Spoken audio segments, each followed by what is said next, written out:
बाबा बेकेश्वर धाम पर हम लोग ने धीरेन्द्र शास्त्री जी जो है वो बोले हैं कि जो लोग कुंभ में स्नान नहीं करेगा तो वो देशद्रोही होगा।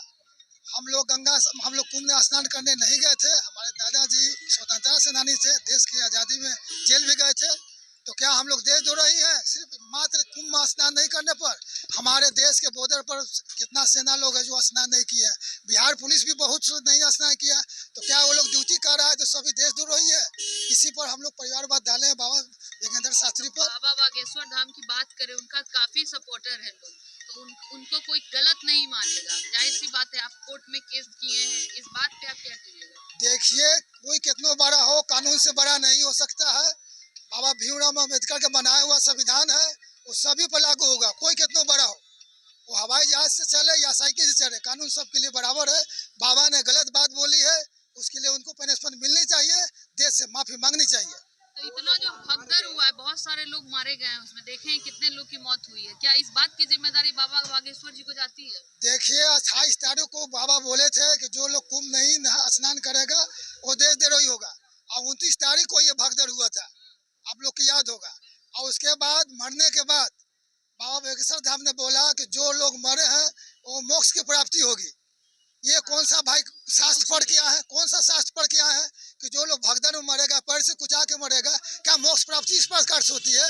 क्या वही शास्त्र में पढ़े हैं? मानते अपने आप को हनुमान स्वरूप मानते, कलयुग के हनुमान। तो हनुमान जी मानते हैं, वो बहुत पर्ची निकालते हैं, पर्ची से उनका खर्ची चलता है।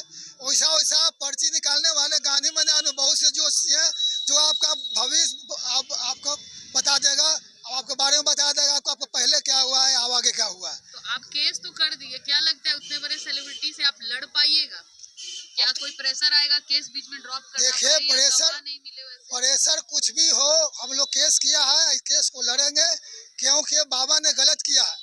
बाबा कितने बड़े हैं मैं जानता हूँ, ऐसा बात नहीं है कि मैं नहीं जानता हूँ, मैं बाबा को जानता हूँ।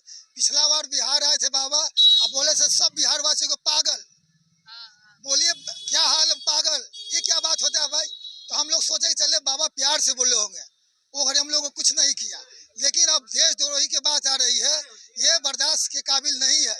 अब हम लोग बर्दाश्त नहीं करेंगे, यही कारण है बाबा पर हम लोगों ने केस किया है। बागेश्वर जी को बाबा मानते हैं? देखिए, हम भगवान जो हैं हमारे, हम भी हिंदू हैं, हर साल सावन में नंगे पाँव बाबा धाम जाते हैं। हम लोग भगवान को पूछते हैं, इंसान को नहीं पूछते हैं, चाहे तो इंसान को भी हो। हाँ, बाबा है तो प्रणाम कर सकते हैं, हमसे बड़े प्रणाम कर सकते हैं, शास्त्री प्रणाम कर सकते हैं, लेकिन भगवान नहीं मान सकते। बाबा जब कहे कि कुंभ स्नान नहीं जो करेगा उसको पाप लगेगा, इसका मतलब आप उन्हीं के बाद आप कुंभ स्नान करने नहीं गए? नहीं, ये कारण है, ऐसा मैं पाबंदी में नहीं हूँ कि नहीं जाऊंगा, अभी है समय है, मैं जा भी सकता हूँ। लेकिन जो लोग नहीं गए हैं वो देशद्रोही होगा, ये कहाँ का कानून है? ये कैसे कैसे बोल सकते हैं?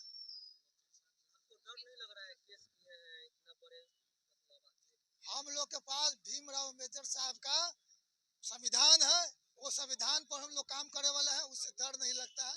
जो आगे होगा देखा जाएगा। व्यक्ति का भी सबको राज है, अपना अपना बात है तब ना, आखिर संवैधानिक में है तब ना हम लोग आज अपनी बात को रख रहे हैं, इतने बड़े आदमी से लड़ रहे हैं। वो भी तो इंडिया की है ना, उनको भी तो की आजादी है, वो भी तो कुछ भी कर सकते हैं। तो आजादी का मतलब ऐसा नहीं कि आप कुछ भी बोल दीजिए, कोई भी कुछ भी बोले, उसे संविधान की लगाम जीभ पर लगनी चाहिए।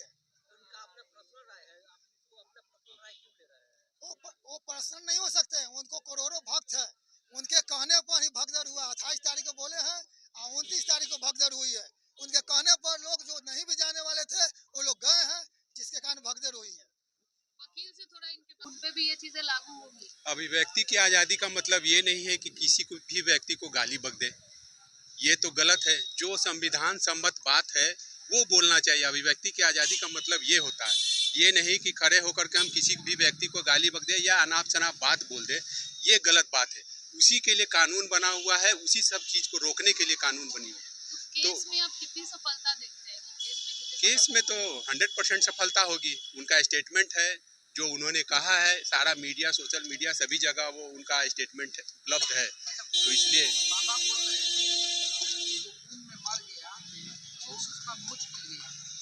वो भी गलत बात बोले हैं, ये भी गलत बात है, लेकिन उनका अपना ये सोच है, उस सोच के अनुरूप वो गलत है।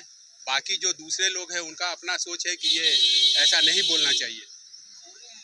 हाँ, बोले हैं, इस बात की जानकारी। ये तो बाकी लोग या बाबा है खुद ऊपर जा कर करके पूछ सकते हैं जब जाएंगे कि जो लोग मरे हैं उन लोगों को मोक्ष मिला या ना मिला। देखिए ये सिविल कोर्ट हमारा पटना के गंगा घाट पर है। अब बाबा यहाँ जेब और हाजिर देने आएंगे, उनको गंगा स्नान का पुण्य मिलेगा। इसलिए भी हम लोग यहीं से केस किए हैं कि बाबा बहुत कुंभ स्नान किए हैं, अब उनको गंगा स्नान हम लोग पटना वासी कराएंगे। तो आप क्या चाह रहे हैं कि बाबा कुंभ स्नान तो कर लिए, आज तो गंगा हाँ, इस पटना के गंगा घाट के किनारे सिविल कोर्ट हमारा है, इसमें आके हाजिरी दे और स्नान करें। तो यहाँ आने से जो बोले वो वहाँ का जो है ना, जो आप बोल रहे हैं कि पाप किए, तो यहाँ पे पुण्य मिल जाएगा उनको। और दौड़े कोर्ट के दौड़ना भी तो एक सजा ही होता है। कोर्ट में बार बार दौड़ेंगे, जैसे हम लोग अभी मानसिक तनाव में रह रहे हैं कि देशद्रोही हमको कैसे कर सकते हैं, क्योंकि हमारे दादाजी स्वतंत्रता सेनानी थे, वो भी अपने प्रताड़ना में बार बार आएंगे, उनको भी पता चलेगा कि क्या होती है, और उनके लगाम, संविधान की लगाम जीभ पर लगनी चाहिए। आपका भी पर्ची निकलेगा तो देखा जाएगा, अब पर्ची निकलेगा, चलिए अच्छी बात है, बाबा तो निकाल ही चुके होंगे, क्योंकि सबका पर्ची निकालते हैं तो उनको पता होगा कि बैजनाथ यादव पटना में मेरा पर्ची की जगह खर्ची भी निकलवा रहा है। मेरा नाम बैजनाथ यादव है, मैं राजद का नेता हूँ। मेरा नाम बैजनाथ यादव है, पटना का रहने वाला हूँ, राजद के नेता हूँ।